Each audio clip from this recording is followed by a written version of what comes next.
নমস্কার বন্ধুরা, রন্ধনে আপনাদের সকলকে স্বাগত। আজকে আমি কাটোয়া ডাঁটা দিয়ে সম্পূর্ণ একটা নিরামিষ রান্না ভিডিও আপনাদের সঙ্গে শেয়ার করছি। আশা করি ভিডিওটা আপনাদের ভালো লাগবে। আর যদি ভালো লেগে থাকে তাহলে অনুরোধ রইল ভিডিওটাকে লাইক আর শেয়ার করার জন্য।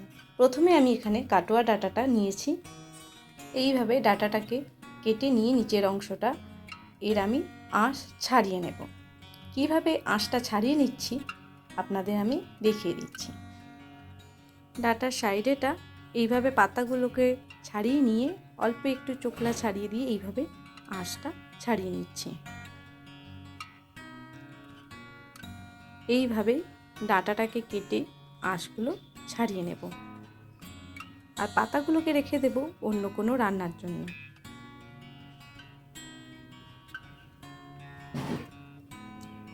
আর ডাঁটাগুলোকে আমি সবকটাই সম পরিমাণে কাটবো। দেখুন কেটে রেখে নিয়েছি। এর সাথে আমি দুটো আলু ঠিক একই সাইজের কেটে রেখেছি। এবার মশলা তৈরি করে নেব। 2 চা চামচ সাদা সর্ষে আর নিচ্ছি 1 চা চামচ কালো সর্ষে আর 1 চা চামচ পোস্ত আর তার সাথে নিচ্ছি দুটো কাঁচা লঙ্কা। এর একটা পেস্ট তৈরি করে নেব। যতক্ষণ পেস্ট তৈরি হচ্ছে ততক্ষণ আমি ডাঁটাটাকে সেদ্ধ বসিয়ে দেবো। ডাঁটাটাকে ভালো করে ধুয়ে নিয়ে কড়াইতে আমি পরিমাণ মতন জল দিয়ে তাতে 1 চা চামচের মতন নুন দিয়ে ডাঁটাটা সেদ্ধ বসাবো। এই দেখুন পেস্ট তৈরি হয়ে গেছে আর এখানে আমার ডাঁটাও সেদ্ধ হয়ে গেছে।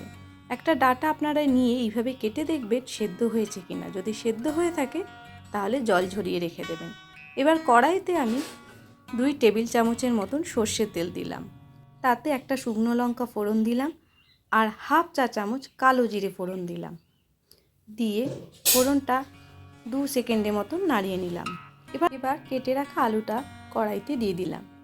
তাতে পরিমাণ মতন নুন দিলাম আর 1/2 চা চামচের মতন হলুদ গুঁড়ো দিয়ে আলুটার সঙ্গে ভালো করে মাখিয়ে নিয়ে একটু ভেজে নেব। আলু যখন প্রায় ভাজা হয়ে এসছে এবার এর মধ্যে আমি সেদ্ধ করা কাটোয়া ডাঁটাটা দিয়ে দেব। দিয়ে 1 থেকে 2 মিনিট একটু ভেজে নেব। ভাজা হয়ে গেলে বেটে রাখা সর্ষে পোস্ত কাঁচা লঙ্কার মিশ্রণটা আমি যেটা পেস্ট তৈরি করেছিলাম সেটা দিয়ে দেব। আর বাটিতে যেটুকু লেগে রয়েছে অল্প একটু জল দিয়ে ভালো করে মাখিয়ে নেব। আলু আর ডাঁটার সঙ্গে ভালো করে মাখিয়ে নিলাম।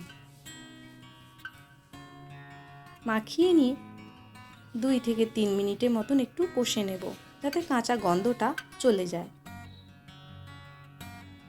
এবার এতে আমি 3 ভাগের 1 ভাগ চা চামচে হলুদ গুঁড়ো দিলাম আর দিলাম পরিমাণ মতন নুন। নুনটা আপনারা পরিমাণ মতন দেবেন। আর 1/2 চা চামচের মতন গুঁড়ো লঙ্কা দিলাম। দিয়ে ভালো করে মাখিয়ে নিলাম। আমি এখানে 2 কাপের মতন জল দিয়েছি। জলটা আপনারা নিজেদের পরিমাণ মতন দিয়ে দেবেন। যতটা গ্রেভি রাখতে চাইছেন ততটা পরিমাণে জল দেবেন। এবার আমি এর মধ্যে সামান্য পরিমাণে চিনি দিলাম। যেহেতু নিরামিষ রান্না সেহেতু চিনি আমি অল্প দিলাম। দিয়ে ঢাকা দিয়ে রেখে দেবো 2 থেকে 3 মিনিটের মতন।